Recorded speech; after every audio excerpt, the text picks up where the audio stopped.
Moving to Canada is an exciting adventure.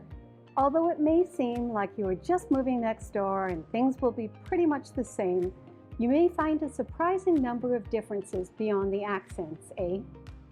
The Canadian and US tax systems are very different. As an American living in Canada, you will face complex tax obligations on both sides of the border. Simply moving north with your US financial vehicles without advanced planning could be a costly mistake. It's not just about steering clear of the negative results of an unplanned move. Cross-border advisors also look for the financial opportunities and tax minimization strategies you will have in your new country and help you make the most of these. The team at Cardinal Point Wealth Management has deep expertise in cross-border tax planning. We have offices in Canada and in the United States, and many of our team have professional credentials in both countries. Canada imposes taxes based on residence. You will report your worldwide income to Canada from the first day that you are a tax resident. This first return is called an entry return.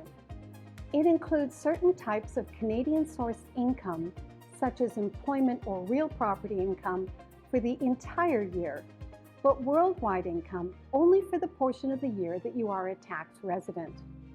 On the other hand, the United States taxes its citizens and green card holders on worldwide income, no matter where they live.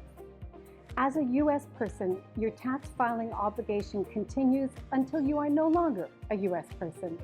That could mean until you die. Since you are reporting worldwide income to both countries at once, you can probably see that there is a very real potential for double taxation. However, with good planning, foreign tax credits, the Canada-US Income Tax Treaty, and help from our cross-border tax advisors and specialists, double taxation can be minimized.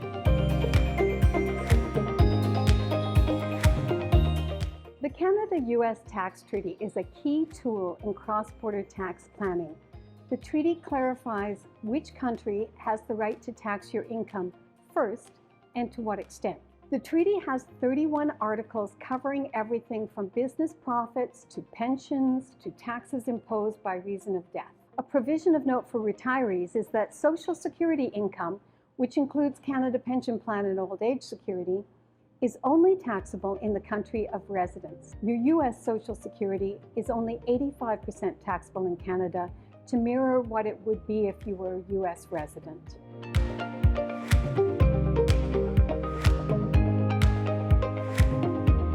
Effective cross-border tax planning considers factors like your residency, citizenship status, the tax treaty, your income sources, and your goals.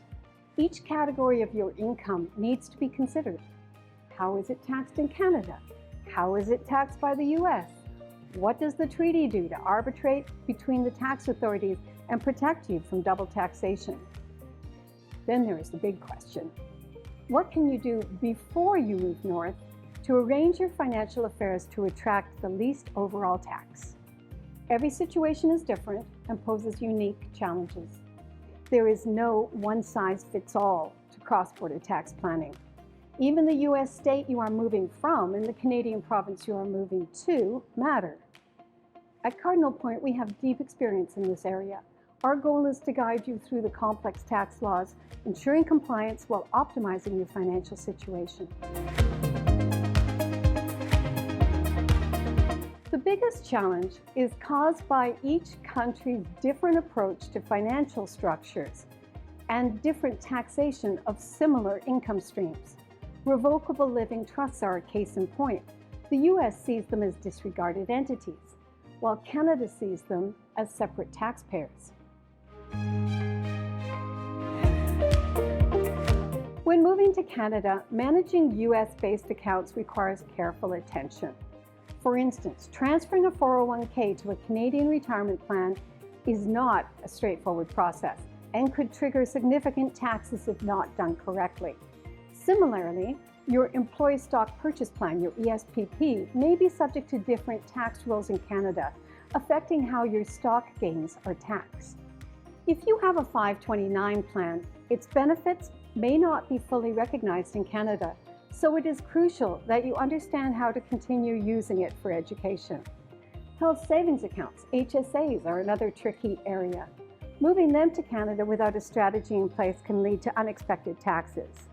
Before you move to Canada with a Roth IRA, consider making an election with the competent authority to continue deferring the income, although you will no longer be able to contribute to the Roth while a Canadian resident. By addressing these specific account challenges and others early, you can avoid costly mistakes and ensure a smoother transition to your new life in Canada. Additionally, determining whether you can be a tax resident of both countries is essential, as dual residency can complicate your tax obligations. These complexities highlight why cross-border tax planning with Cardinal Point Wealth Management is critical. I would like to clear up a common misconception. Paying tax to both the US and Canada in the same year does not equate to double taxation. The US will have the first right of taxation on certain types of income, but Canada will give a foreign tax credit for taxes properly paid to the US. The US will also give a foreign tax credit for taxes paid to Canada on income where Canada has the right of taxation.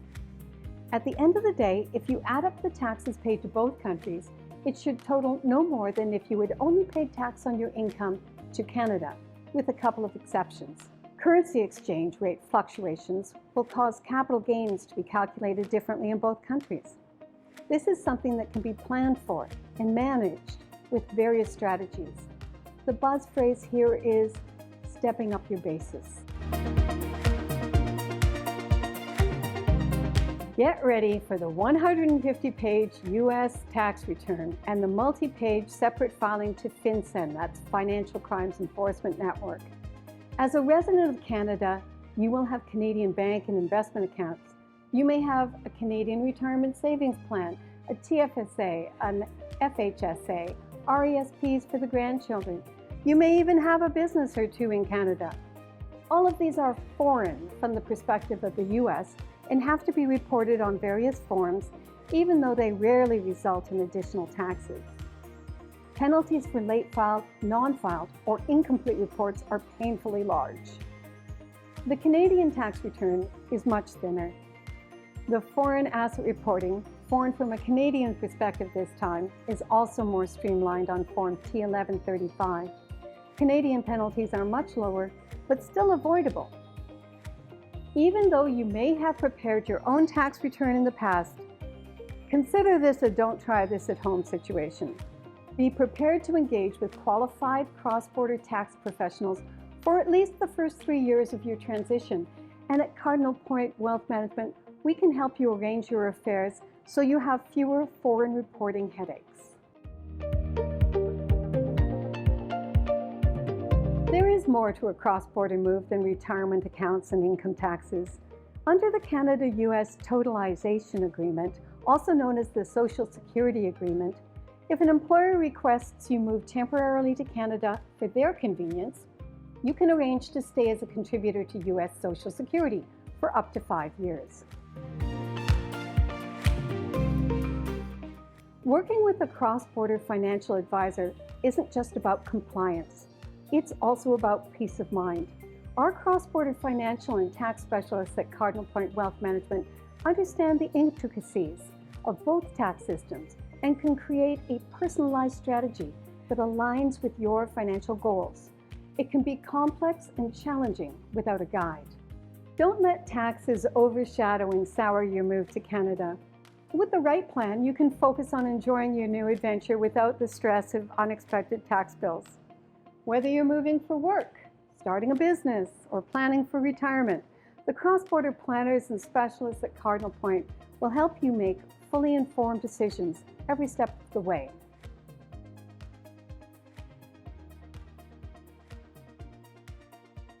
Thanks for watching and safe travels.